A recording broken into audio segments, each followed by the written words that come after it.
Mobile ఎక్కువగా వాడితే cancer వస్తుంది కదా మేడం? మొబైల్ వాడడానికి క్యాన్సర్ కి ఎటువంటి డైరెక్ట్ లింక్ లేదండి. చాలా స్టడీస్ జరిగాయి. ఎస్పెషలీ బ్రెయిన్ క్యాన్సర్ వస్తుందా లేదా అనేది మొబైల్స్ వాడకం పెరిగినప్పటి నుంచి చాలా మంది స్టడీ చేశారు. డైరెక్ట్ గా అయితే ఎటువంటి లింక్ లేదండి.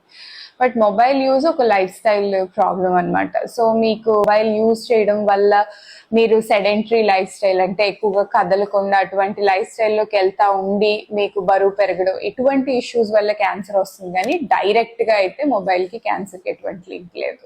క్యాన్సర్ ఉన్న వాళ్ళు ఏ పని చేయకూడదా మేడం? క్యాన్సర్ ఉన్న వాళ్ళు ఏ పని చేయకూడదని ఏమి ఉండదండి. సమ్ టైమ్స్ పేషెంట్ కీమోథెరపీ తీసుకునేటప్పుడు కూడా వర్క్ కి వెళ్ళిపోతూ ఉంటారండి. సమ్ టైమ్స్ స్టేజ్ 4 కూడా. It depends only on the patients energy level.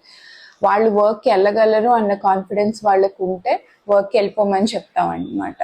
లేదు ఏదైనా నీరసంగా ఉందంటే అప్పుడు హాఫ్ డేస్ తీసుకోమంటాం. అంతేగాని వర్క్ చేసే కెపాసిటీ తగ్గిపోతుందని కానీ అలాంటిది ఏమి ఉండదండి.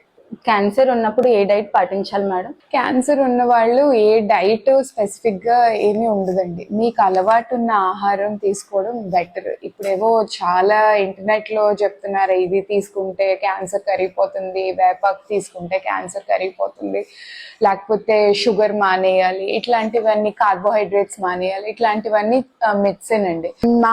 నా స్ట్రాంగ్ రికమెండేషన్ ఏంటంటే గుడ్ అమౌంట్ ఆఫ్ ప్రోటీన్ ఉండే ఫుడ్ తీసుకుని మీ స్ట్రెంగ్త్ మెయింటైన్ చేయడానికి ట్రెడిషనల్ గా మీరు ఎంత కార్బోహైడ్రేట్ అన్నం కానీ చపాతీ కానీ ఏదైనా మీకు అలవాటు ఉన్నది కంటిన్యూ చేస్తే ట్రీట్మెంట్ అప్పుడు ఉండే వికారం ఇట్లాంటి అన్ని ఫేస్ చేస్తూ ఉంటారనమాట. సో గుడ్ ఫుడ్, ఇంట్లో చేసిన good food with good amount of protein, carbohydrate అన్ని సమపాళనలో ఉన్న ఆహారం తీసుకోండి. అంతేగాని ఇది తినాలి అది తినకూడదు అని ఏమి ఆలోచించండి. మీకు చిన్నప్పటి నుంచి ఎటువంటి ఆహారం అలవాటు అదే కంటిన్యూ చేయండి.